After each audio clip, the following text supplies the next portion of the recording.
Olá, meus irmãos da Aliança Espírita de Inhumas. Tivemos alguns problemas técnicos, tivemos uma queda de energia aqui, mas nós vamos começar nossas atividades com a nossa prece e após nós damos as boas-vindas a todos os companheiros que estão participando conosco da 47ª Semana Espírita de Inhumas. Então vamos fechar os nossos olhos, vamos buscar a doce e suave presença de Jesus. Deixemos que o olhar meigo e compassivo do Cristo de Deus envolva a nossa alma em suaves vibrações de paz. Jesus querido de amor e bondade, nós te louvamos e agradecemos, Mestre amado, por todas as bênçãos concedidas a todos nós. Te rogamos, Mestre querido, que envolva a todos nós, que ainda que à distância, Senhor, nos dispusemos a estar contigo, a refletir, Mestre amado, nos ensinamentos sublimes do teu Evangelho de luz.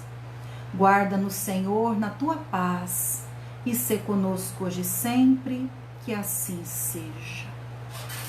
Muito bem, meus amigos, deixa eu só organizar essa câmera aqui para que nós possamos começar.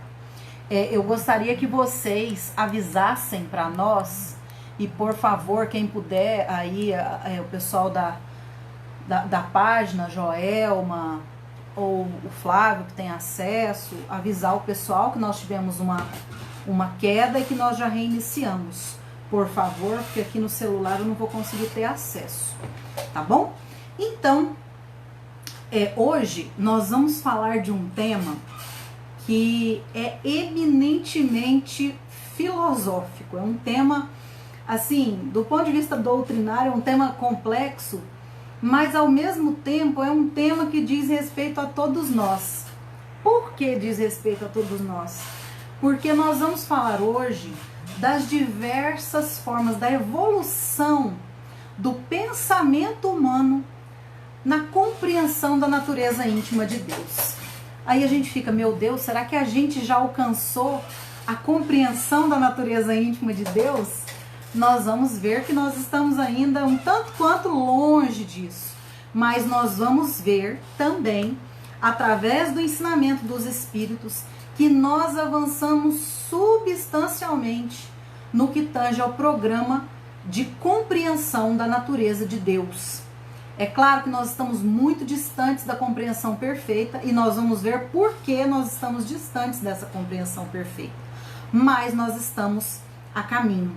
Então, meus amigos, nós utilizamos algumas bibliografias básicas para prepararmos o nosso tema.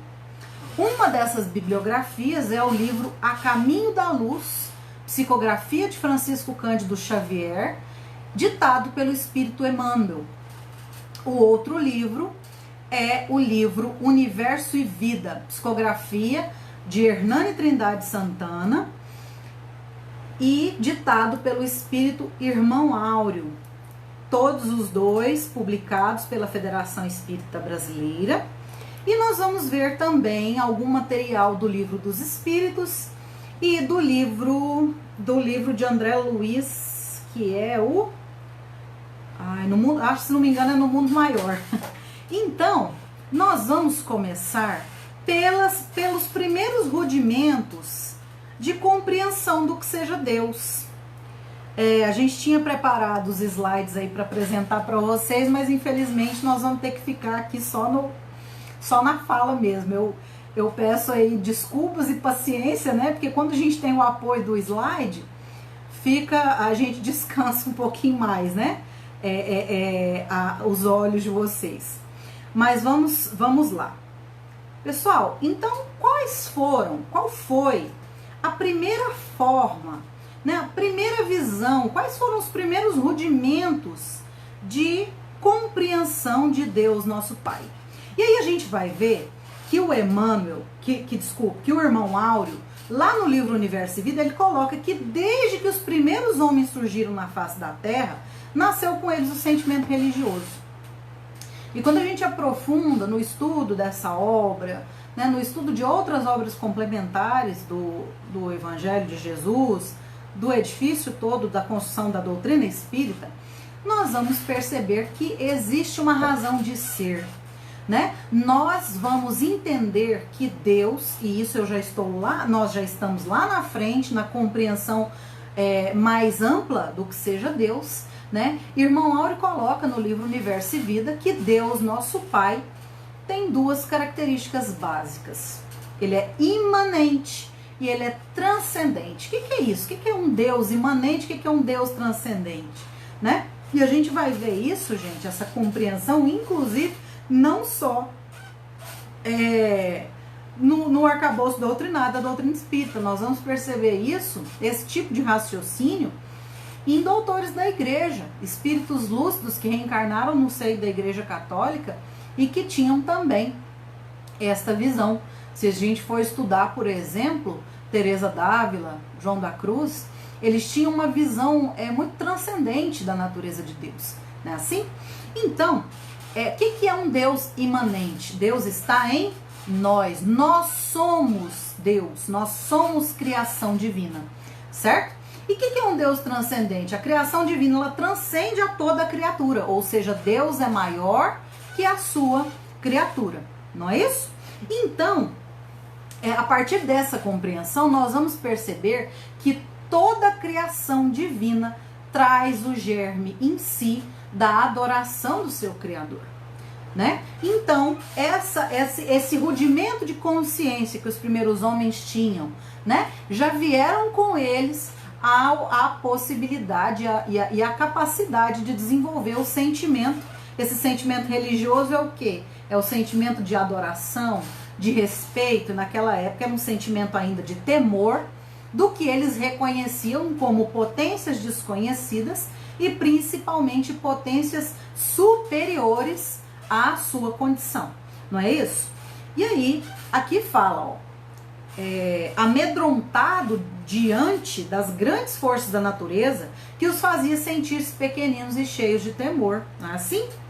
E aí ele coloca mais à frente que o homem, né, os homens, vendo todas aquelas convulsões naturais, todos aqueles fenômenos acontecendo e que eles não tinham controle nenhum sobre aquilo, né? Os animais ferozes, enormes, né, indomáveis naquele momento, então eles passaram a relacionar essas figuras, né, tanto a figura dos animais quanto a figura dos fenômenos da natureza, a divindades, a potências superiores, né, a poderes superiores, né?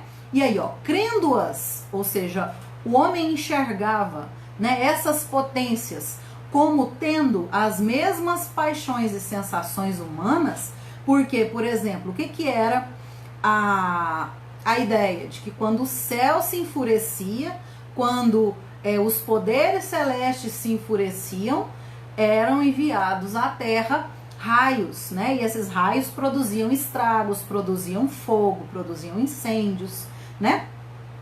E aí coloca, ó, interessados em conciliá-las, em obter-lhes a proteção, procuraram meios e modos de agradá-las, com oferendas e manifestações de apreço e reverência, dando origem às concepções e às práticas do politeísmo, que eram as crenças rudimentares. E nós vamos perceber isso ainda hoje, né, nos povos indígenas, né, na adoração do sol, da lua, do vento, né? Cultuam então a terra, o sol, as águas, o fogo, o vento, a morte, o trovão, a lua, e pondo-se sob a proteção de alguma divindade mais próxima, poderosa e amiga, aquele processo da eu vou agradar para atrair a bênção e o favor dessa ou daquela divindade, elegem então a sua padroeira. Então tinham as tribos do sol, as tribos da lua, né, o povo do vento e por aí vai, que era comum no linguajar aí das primeiras aglomerações humanas na Terra, né, assim? E aí a gente vai perceber que esse pensamento, ele de certa forma, ele evolui, ainda permanecendo no processo, ainda permanecendo nesse processo de politeísmo, né, nessa vinculação às forças poderosas da natureza. Porém, nós vamos perceber, nós vamos estudar ainda no livro A Caminho da Luz, que, por exemplo, vieram à Terra alguns grupos, algumas raças, né, derivadas aí do sistema de Capela, não é assim?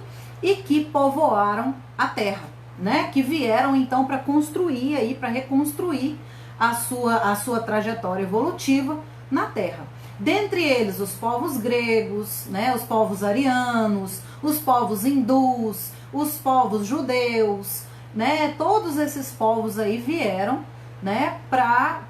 Vieram degradados do sistema de Capela, né? Para a Terra, né? A Terra então abrigou, Jesus então abrigou esses povos no seu seio. E dentre esses povos já existiam espíritos dotados de imensa sabedoria, né? E alguns precisaram apenas de uma encarnação aqui na Terra para retornarem à Capela, para retornarem ao seu sistema de origem, dado que eles tinham pouquíssimo prejuízo espiritual para saldar, né? E que então teriam que ficar pouco tempo aqui. E dentre esses povos, nós vamos encontrar grandes sacerdotes no seio do povo hebreu, no seio do povo chinês, no seio do povo grego, não é assim? E aí, lá no A Caminho da Luz, o Emmanuel coloca, nos círculos esotéricos, onde pontificava a palavra esclarecida dos grandes mestres de então, sabia-se da existência de Deus, né, do Deus único e absoluto. Por exemplo, né, na literatura espírita nós vamos encontrar isso em diversas bibliografias, né, os grandes sacerdotes iniciados, né, lá do Egito, né, da Grécia, todos eles já tinham esse conhecimento do Deus único. Ah, Bárbara, mas por que então que eles não falavam do Deus único? Olha aqui a explicação que o Emmanuel vai dar para nós. Mas os sacerdotes conheciam igualmente a função dos espíritos prepostos de Jesus na execução de todas as leis físicas e sociais da existência planetária, em virtude de suas existências pregressas, né? Então, a gente vai ver, né, tanto em vários pontos aí da literatura espírita, que existem espíritos responsáveis pelo programa aí de cuidado com a natureza, né, de governar todos esses fenômenos naturais, não é assim? São espíritos prepostos, ou seja, são espíritos que receberam a delegação do governador espiritual da Terra, que é nosso Mestre Jesus, para auxiliá-lo aí na organização do nosso planeta, não é assim? E aí, o que os sacerdotes fizeram? Entendendo esses sacerdotes, porque foram muitos em muitos anos, em muitos momentos, né? Estes sacerdotes, entendendo a condição ainda de infância espiritual das massas, que precisavam então de um elemento material, de um elemento gráfico, ou seja, de um elemento visual, até mesmo tátil, para poderem alimentar a sua fé, então foi-se cultivando na consciência popular, né, no pensamento do povo, a ideia de várias forças superiores, ou seja, de vários deuses, né? Então surgiu o politeísmo simbólico, né? Nós vamos encontrar o politeísmo simbólico aí em diversas culturas, em diversas épocas da humanidade, mas é pelo princípio da intuição, né?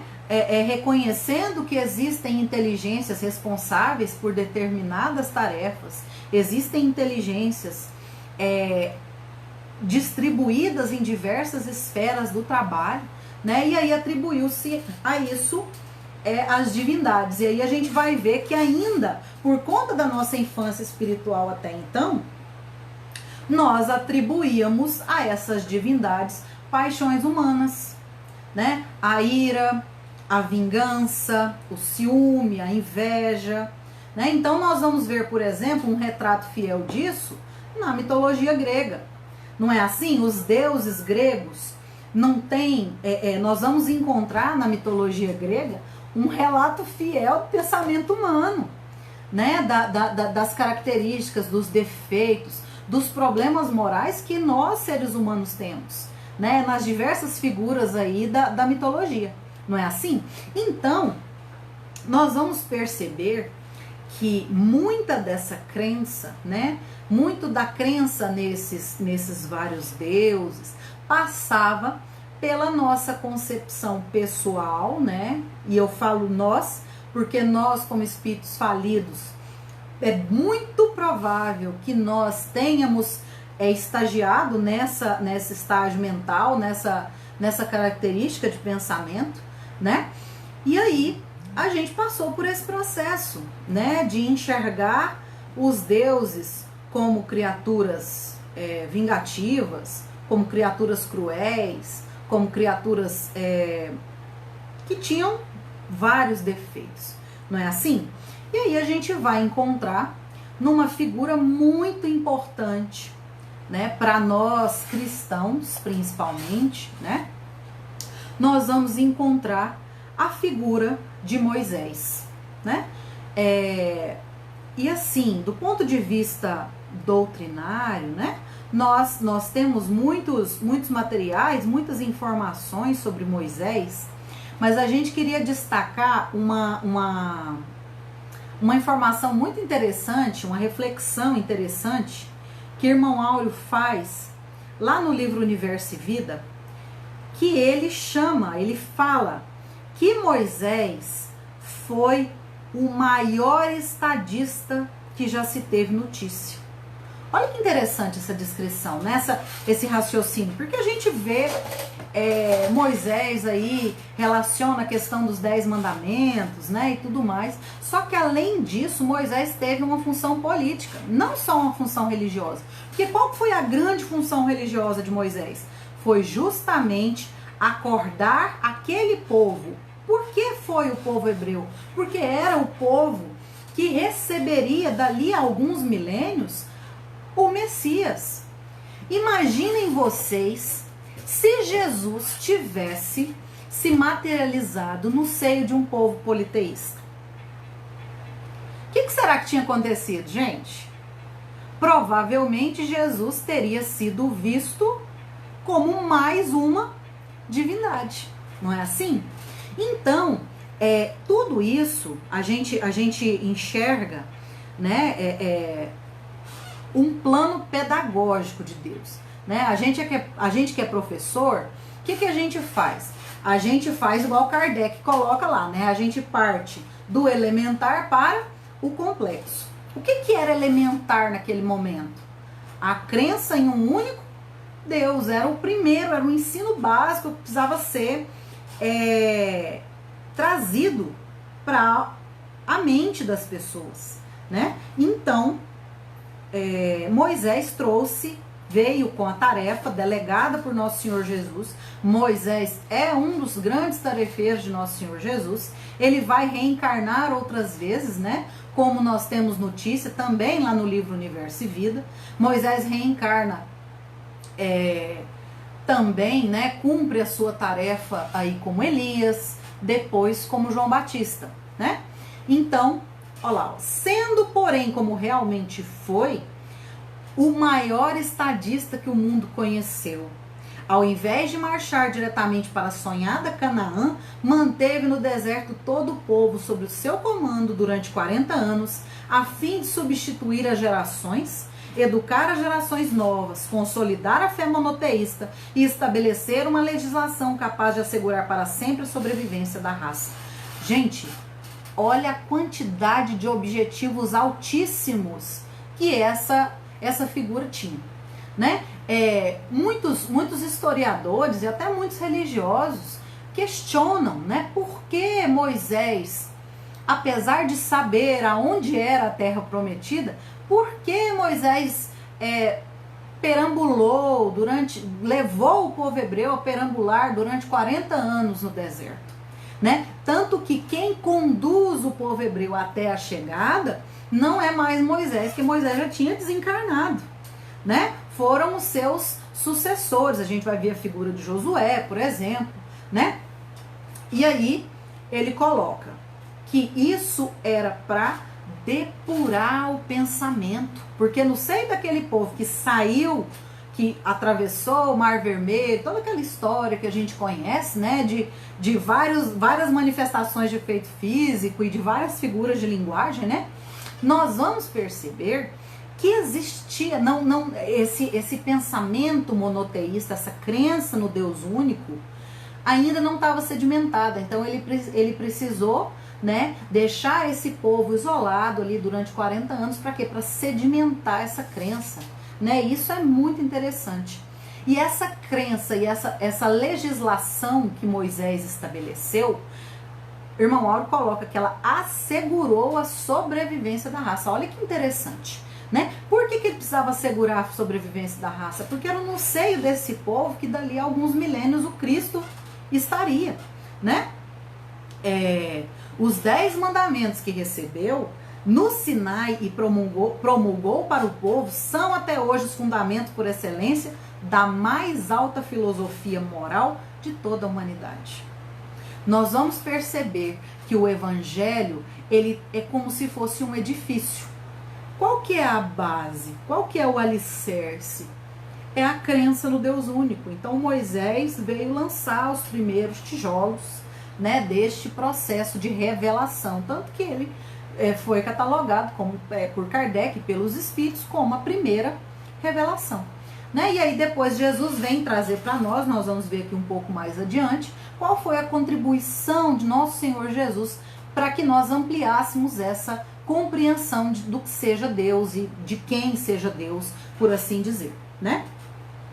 E aí a gente vai ver, gente, que ainda neste processo, né, de infância espiritual, né, de tentar antropomorfizar, né, delegar, atribuir características humanas a Deus, nós vamos encontrar ainda no seio do povo hebreu, que já acreditava num Deus único, estas mesmas características humanas. Nós vamos ver um Deus belicoso, nós vamos ver um Deus irascível, vingativo, não é assim? Que se rejubila com sacrifícios, né? Com rituais de adoração, não é assim? E aí, lá no livro dos Espíritos, na pergunta 1009, os Espíritos dizem o seguinte para Kardec: interrogai o vosso bom senso, a vossa razão, e perguntai-lhe se uma condenação perpétua, motivada por alguns momentos de erro, não seria a negação da bondade de Deus, que aí vem aquela história das penas eternas, do inferno, né, e por aí vai, que é com efeito a duração da vida, ainda quando de 100 anos em face da eternidade. Compreendeis bem essa palavra? Sofrimentos, torturas sem fim, sem esperança por causa de algumas faltas? O vosso juízo não repele semelhantes ideias? Que os antigos tenham considerado o Senhor do Universo um Deus terrível, cioso e vingativo, concebe-se. Na ignorância que se achavam, atribuíam à divindade as paixões dos homens. Então, gente, é aquela visão do Deus dos exércitos, né, do Deus que se toma de ira, né? Porque quando a gente vai falar, por exemplo, né, às vezes a gente ouve essa ou aquela fala e fala: Deus vai me defender do inimigo, né, dos meus inimigos, vai se levantar contra os meus inimigos. Nós precisamos refletir: será que aqueles com os quais eu tenho dificuldade, que eu chamo de meus inimigos, eles também não são filhos de Deus? Será que eles também não merecem a providência e o amparo paternal de Deus nosso Pai, assim como nós? Será que Deus teria um olhar diferente entre as suas criaturas? Será que Deus ama mais aquele que crê nele do que ama aquele que não crê? Será que Deus estabelece esse tipo de juízo de valores entre as suas criaturas? Quando nós raciocinamos na justiça perfeita, na bondade de Deus, nós vamos perceber que estabelecer diferenças é da natureza humana e não da natureza divina, né? Então, nós vamos avançar aqui, né? E aí a gente vai entrar numa nova era, num novo momento de compreensão de Deus. Com quem, gente? Com Jesus. Jesus veio nos mostrar um Deus diferente daquele Deus dos povos antigos, daquele Deus registrado em muitas obras do Antigo Testamento. Quando nós vamos ver todas as descrições que Jesus, todas as referências que Jesus faz de Deus, ele o chama de Pai, ele o chama de Senhor, não é assim? Mas a descrição mais bonita que o Cristo faz de Deus está lá no Evangelho de João. Jesus fala: Deus é amor. Amor absoluto, amor imorredouro, amor perfeito, amor sem mácula, amor sem senões, porque os senões são nossos e não do Pai, não é assim? E aí olha aqui que bonito que o irmão Áureo fala lá no livro Universo e Vida também. Quantas verdades transcendentes e desconhecidas nos foram reveladas por Jesus e registradas no seu Evangelho divino. Muitas vezes nós ouvimos muitos companheiros espíritas dizendo que não tem paciência ou não tem disposição para estudar o Evangelho de Jesus, porque a linguagem é truncada, porque tem muita figura de linguagem, né? E por aí vai. É o que a gente sempre fala. Nós precisamos estudar o Evangelho de Jesus. Não existe espiritismo sem Cristo. Nós não podemos dissociar o espiritismo do seu caráter evangélico e religioso. Não existe espiritismo sem cristianismo. Não é assim? A ciência espírita, ela cumpre uma parte, mas a parte que faz com que as nossas almas evoluam e cresçam, nós precisamos das duas asas, como diz Emmanuel. Quais são as duas asas da alma? É a sabedoria, ou seja, o conhecimento, sermos letrados, sermos cultos, termos ciência das coisas, mas a outra asa é o amor. Tem jeito de a gente levantar voo sem uma das asas? Não tem jeito. Então nós precisamos crescer em conhecimento, mas nós também precisamos crescer em caridade, em amor ao próximo, em resignação, não é assim? E aí, olha que interessante que ele fala: até que a palavra amorosa e sábia do mestre nos esclarecesse, que ideia fazíamos de nós mesmos? Qual que é a ideia que nós tínhamos de humanidade, gente, antes de Jesus aparecer na Terra? Irmão Áureo coloca aqui qual que era a ideia que nós fazíamos de nós mesmos. Na pobreza de nossa imaginação, não passávamos de seres criados ao acaso dos caprichos de deuses indiferentes e cruéis, cuja benevolência precisávamos conquistar com sacrifícios e oferendas servis, e cujas cóleras quase nunca se aplacavam, senão diante de sangue inocente. Olha que interessante. Libertando-nos definitivamente desse aviltante servilismo e elevando-nos à incomparável condição de príncipes dos universos. Gente, que coisa mais linda! Nós somos príncipes do universo. Olha que bacana, vocês já pensaram nisso? Que vocês tinham um título de realeza? Nós temos um título de realeza, né? Nós somos filhos do Criador do universo. Então, se nós somos filhos do Criador do universo, nós somos príncipes do universo, não é assim? Jesus nos revelou a amorosa paternidade de Deus, eterno e único, conscientizou-nos de sua onipotente bondade, de sua misericórdia e infalível justiça, de sua presença onímoda e perene, ensinando-nos a elevar até ele a força do nosso pensamento e a confiar com filial devoção na sua infatigável providência. Mais adiante, também tem um livro, se não me engano, gente, eu posso cometer um erro agora de citação, mas se não me engano, essa fala de Humberto Roden, um pensador cristão, né? E ele diz que nós somos herdeiros da eternidade. Olha interessante, nós somos herdeiros da eternidade, nós somos seres eternos, né? Nós fomos criados por Deus e para Deus.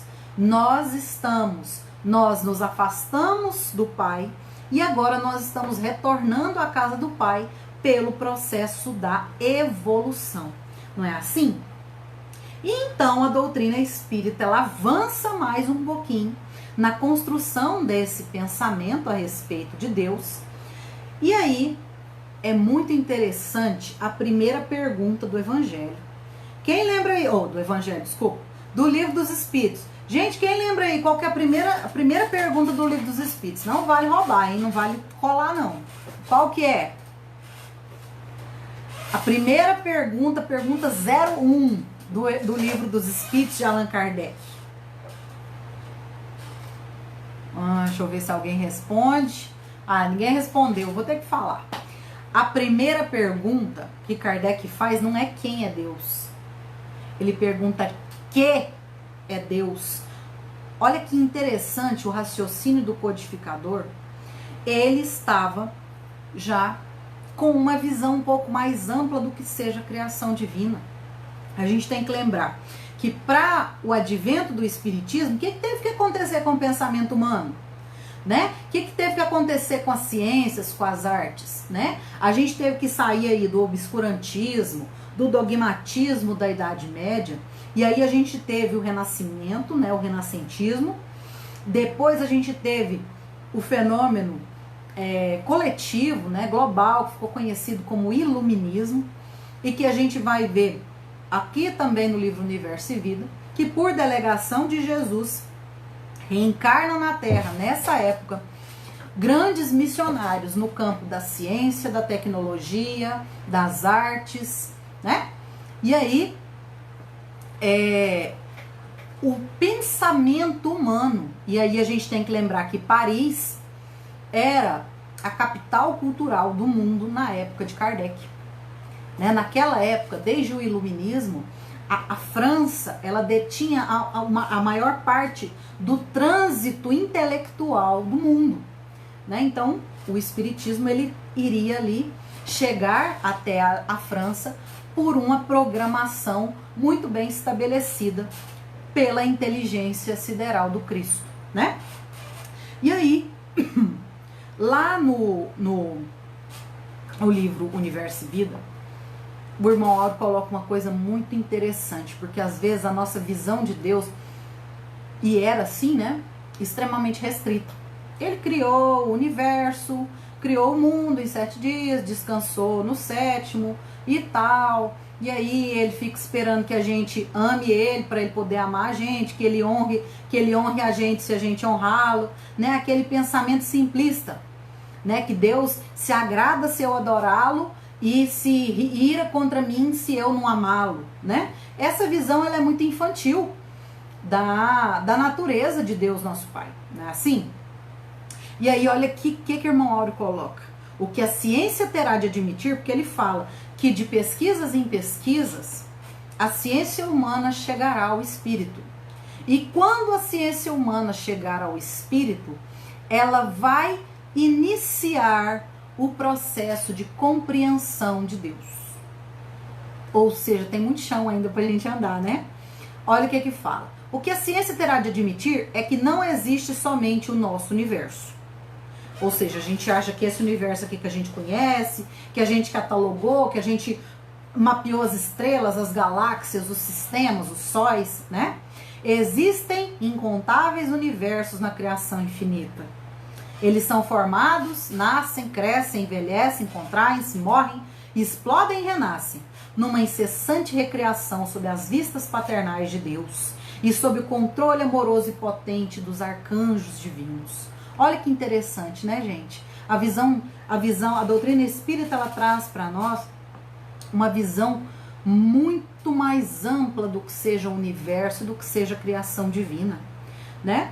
E aí, lá no livro Universo e Vida também, o irmão Áureo coloca um trecho aqui, só pra gente imaginar, né, ter uma noção do quanto o nosso universo é grande.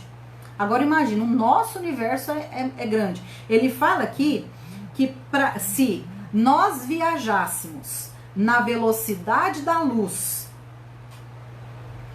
para atravessarmos de uma ponta a outra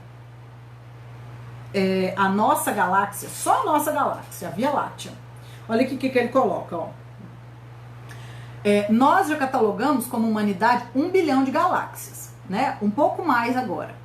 Se um raio de luz começasse a percorrer a nossa galáxia, deslocando-se com a incrível velocidade de 300 mil quilômetros por segundo, que é a velocidade da luz, levaria 100 milênios para atravessá-la, a nossa galáxia. Agora imagina o tamanho do universo, né? Então, ele fala aqui, né, que os planetas, eles são as grandes escolas das almas, as grandes oficinas do espírito, as grandes universidades e os grandes laboratórios do infinito. E são também, Deus seja louvado, os berços da vida. Então, gente, a criação de Deus, ela é incessante. Jesus mesmo disse, meu Pai trabalha até hoje e eu trabalho também, né? Então, esse processo de criação, ele não cessou. Deus não cessa de criar. Só que a nossa compreensão disso, ela é tão limitada ainda, que a gente fica imaginando como é que é, né? Mas, para a gente ter uma noção da amplitude, da grandiosidade do universo no qual nós estamos mergulhados.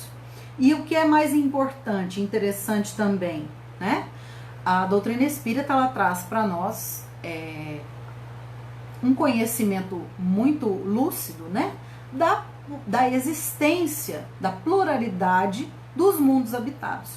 Vamos imaginar, gente, esse tamanho de galáxia que a gente tem. Imagina os outros bilhões de galáxias. Será que Deus ia criar tudo isso para povoar apenas o nosso planetinha, pequenininho, escondidinho, num sistema pequenininho na Via Láctea? Seria muita pretensão da nossa parte achar que nós somos os senhores do universo, não é assim? E aí, a doutrina espírita, ela traz uma outra reflexão muito importante para nós, que é a respeito de como se processa a criação divina. Nossa, sério? Tá lá no livro Universo e Vida. Ele fala o seguinte, ó: o fluido universal que toca de perto a Deus e dele parte.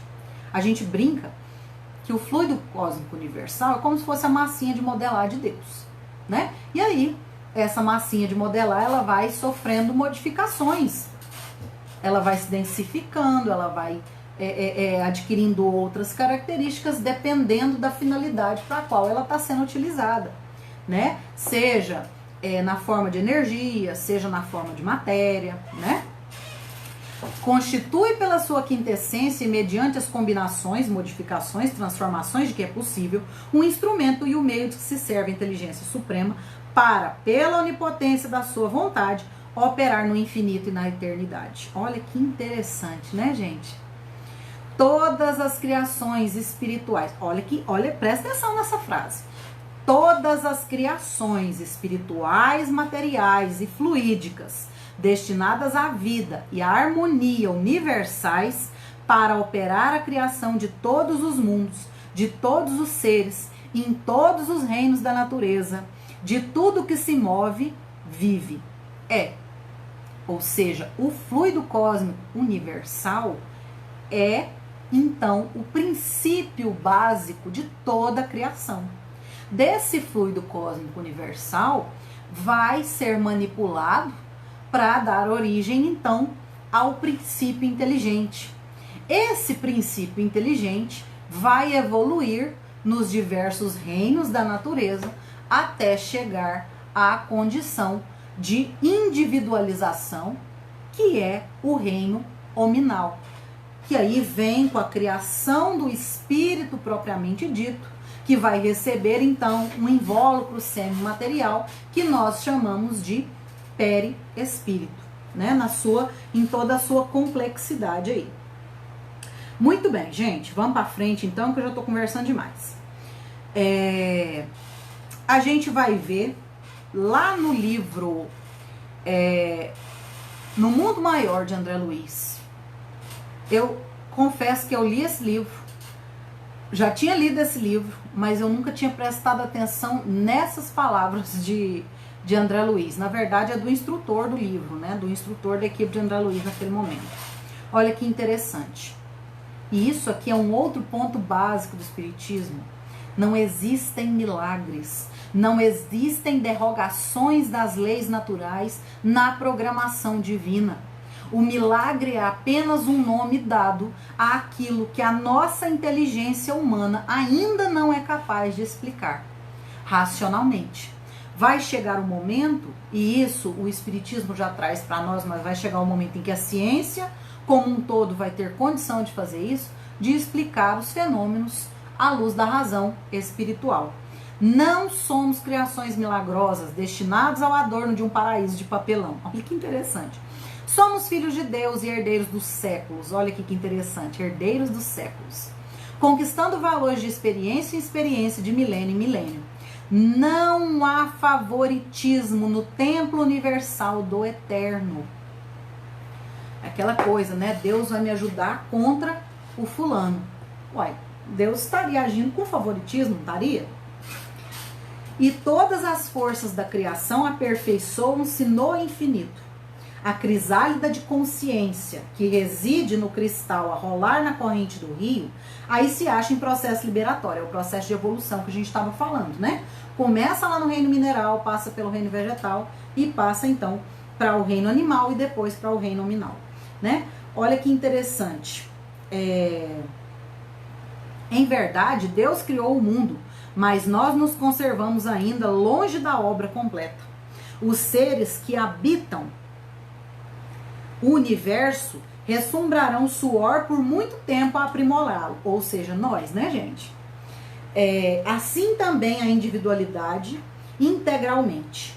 O Eterno Pai estabeleceu como lei universal que seja a perfeição, obra de cooperativismo entre ele e nós, os seus filhos.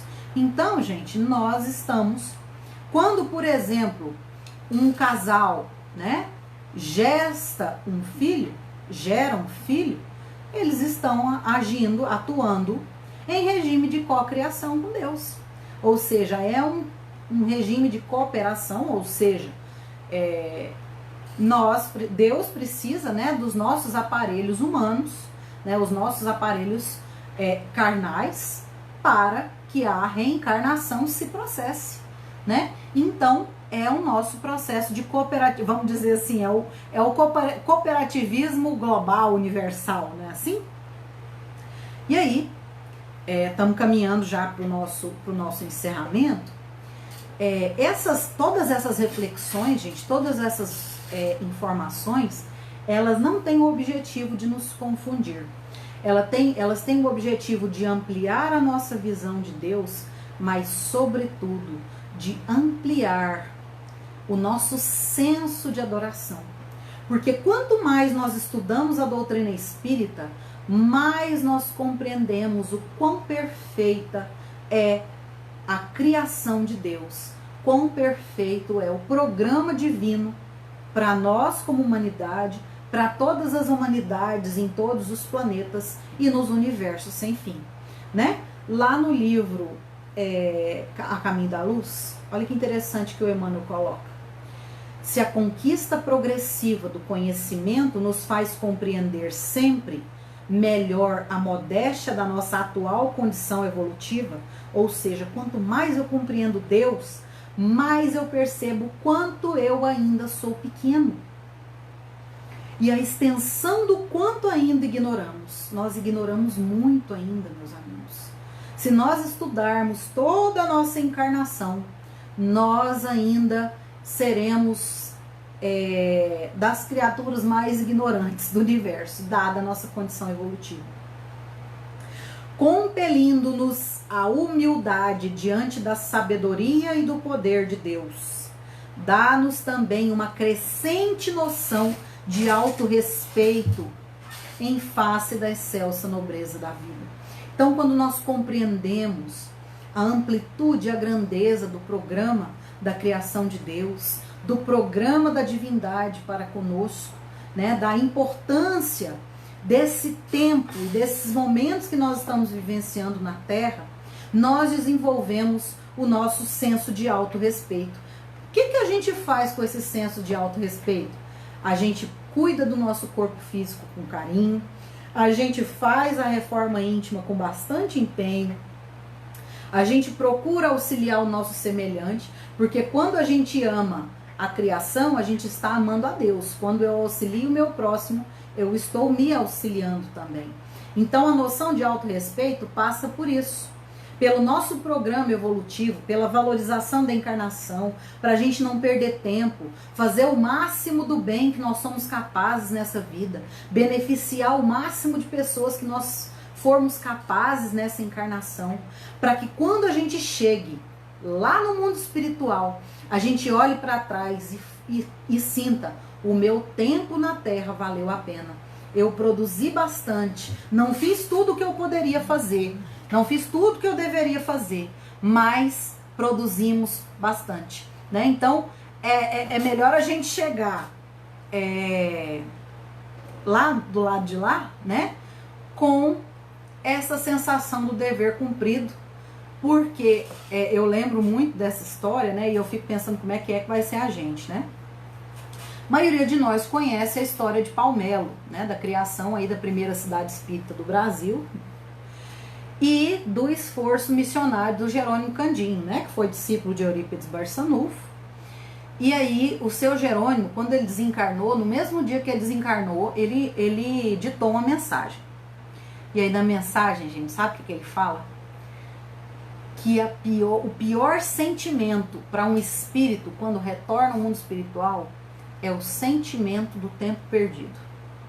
Aí eu fico pensando, o seu Jerônimo criou 2 escolas, sanatório, cuidava do centro espírita, trabalhava na roça e ia para o centro espírita, ficava até de madrugada, criou um dispensário, criou um lar de idosos, fez um monte de coisa.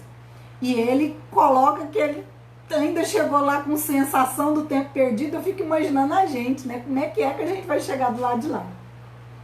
Mas enfim, né? E aí, gente, para a gente responder aquela primeira pergunta que a gente fez no início da nossa reflexão. Olha aqui o que Kardec pergunta para os espíritos.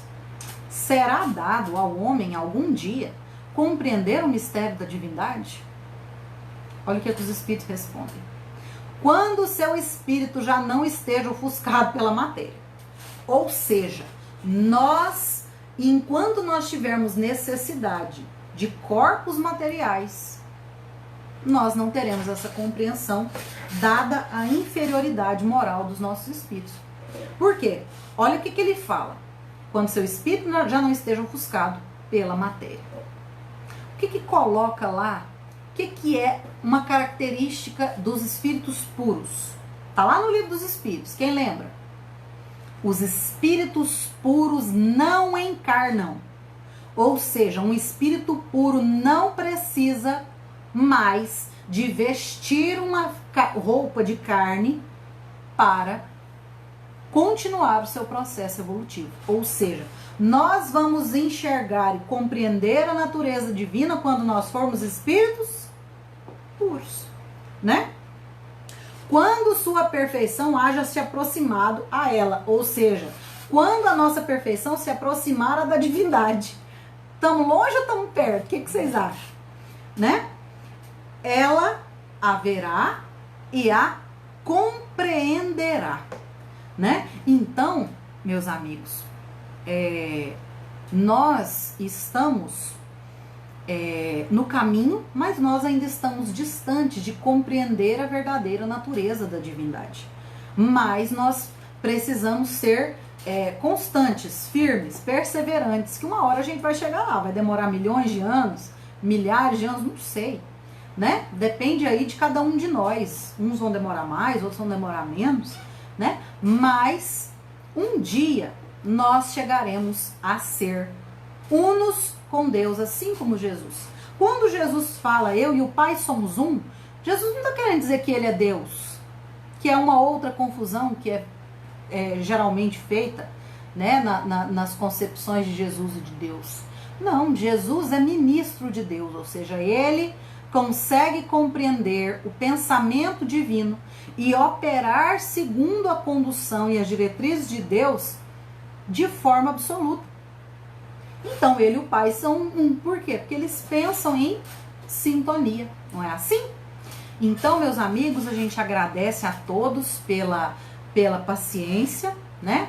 Nós vamos agora passar para o nosso momento do passe magnético, né? Nós vamos, como nós fazemos todas as terças-feiras na nossa reunião pública, nós gostaríamos de convidar os companheiros aí que tem para deixar um recipiente com água para poder ser fluidificada, para a gente poder fazer a condução do passe à distância, certo? Deixa eu só colocar uma musiquinha aqui pra gente começar.